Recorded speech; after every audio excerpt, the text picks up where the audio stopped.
Guys, today I'm teaching you how to disable voice on Waze in 2026. If you prefer driving without spoken navigation directions, you can quickly turn off the voice while keeping the map and visual directions on your screen. First, open the Waze app on your phone. From the main map screen, tap the sound icon. You'll see different sound options for navigation. Select the option to turn the voice off. Your Waze map will continue showing your route, but spoken navigation instructions will no longer play. You can also open the Waze settings, select voice and sound, and adjust the sound settings from there. If you only want fewer interruptions, you can choose alerts only instead of completely disabling sound. Once you've selected your preferred option, return to the map and continue using Waze normally.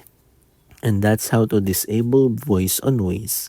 Thanks for watching, and don't forget to subscribe for more Waze tutorials.